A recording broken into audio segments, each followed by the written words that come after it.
The top stories. Police say crime is down. And happy Christmas or happy holidays.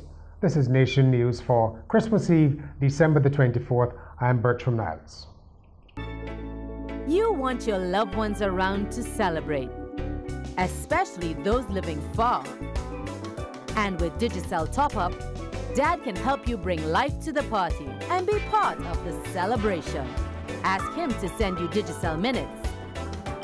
Receive free instant additional credit. Stay connected here and there. Ask your family abroad to send Digicel Minutes today. Crime is down, even though the police say they do not have enough officers. Acting Commissioner Tyrone Griffith announced this morning that overall crime was 5% below last year's figures. The announcement came at a briefing at police headquarters on Roebuck Street. I must say it has been a pretty successful year for the Royal Barbados Police Force. Obviously, as suggested, we are policing in difficult economic times, and the level of crime obviously would seem to be more prevalent. However, I think that despite that, we have been able to reduce crime significantly this year over last year. To the point of, at this time, I think we're about 5% decrease in crime. So I think we have done quite well.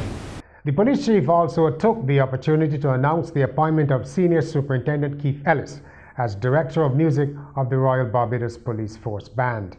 Mr. Griffith also handed over the appointment documents. Superintendent Ellis, who replaces the now retired Christopher Atherley, said the band had an international reputation. The band, as we all know, is well founded and is of international repute, and with God's help, I intend to continue that tradition.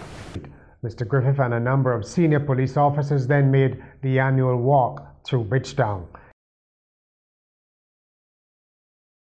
The wards of the Nightengale Children's Home received some Christmas cheer today from the Kids Club of the Tamarind Hotel. The home received a visit from Santa Claus, who brought gifts for each child along with clothing, toiletries and food items. Kids Club manager Akisha Debro said this was the first year the group made such a donation, but they intended to make it an annual event. Today we brought gifts for each individual cottage. Each individual person gets a gift. I have contacted all of the individual cottages to find out exactly what each child would need. This is the first time that we are doing it, and honestly, we will continue to do it each year. Bridgetown is closed now for the Christmas break, but Nation News was there for the last-minute shopping rush. Bridgetown bustled with last-minute shoppers on Christmas Eve. While the city was busy, it was not as packed as years past, however. Household items, cleaning products, gift sets, spices, green peas, and vegetables were popular items today, especially on Swan Street. Broad Street was a little quieter, but still had its fair share of customers. Well, Christmas have been, we find that the last couple of days have been very good, but it started out very slow. I think that traditionally Belgians are last-minute shoppers, but you're seeing the crowd today, and you saw it yesterday as well. The Royal Barbados Police Force was out in its numbers, ensuring the day was a safe one. Leanne Worrell, Nation News.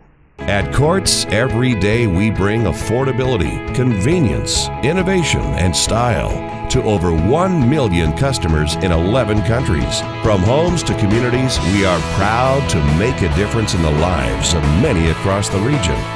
Courts, bringing value home. To the Caribbean, the head of the opposition United Workers' Party in St. Lucia has warned the country to be aware of difficulties which are arising from the Petrocaribe concessional oil deal with Venezuela. Under the terms of the alliance which St. Lucia joined in July this year, regional nations have been able to purchase oil from Venezuela at low upfront prices. But Alan Chasney cited the death of the program's founder, the former Venezuelan President Hugo Chavez, the withdrawal of Guatemala, and difficulties in negotiation as factors which should put St. Lucians on the alert. Signs of the country's waning influence are becoming more apparent In early November, Guatemala withdrew from the Petrocarib Oil Alliance, launched by Mr. Chavez, saying it didn't receive the ultra-low financing rate it had been promised by Venezuela when it was first sought to join the 18-nation pact in 2008. Also, in recent weeks, representatives of Brazil and Colombia have held meetings with their Venezuelan counterparts to collect overdue payment for food, manufactured goods, and other imports. However, Prime Minister Kenny Anthony says Petrocaribe can bring benefits to St. Lucia in the education and energy sectors and also reduce unemployment. With a 4% rise in serious crime over the corresponding period last year, there have been calls for reform of the Guyana Police Force. Deputy Commissioner Silal Prasad says changes are taking place over time and the impact won't be seen at once.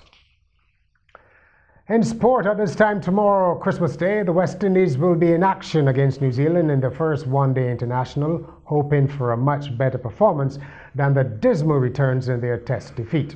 And yet, the omens are not promising, given that Chris Gayle and Kieran Powell and now Marlon Samuels will be out through injury.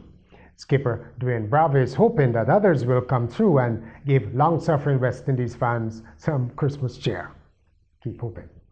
And finally, it's becoming popular these days for Barbadians to say Happy Holidays, as they do in America, rather than Happy Christmas. One person who's not happy with the change is Lynette Holder, the CEO of the Small Business Association. In her Christmas message, she said she was concerned about what she called this removal of Christ from Christmas greetings in a quest by Bajans not to offend. What do you think? Well, have a happy Christmas, happy holidays, happy Kwanzaa. Well, just have fun. From all of us here at Nation News, I'm Bertrand Lattis.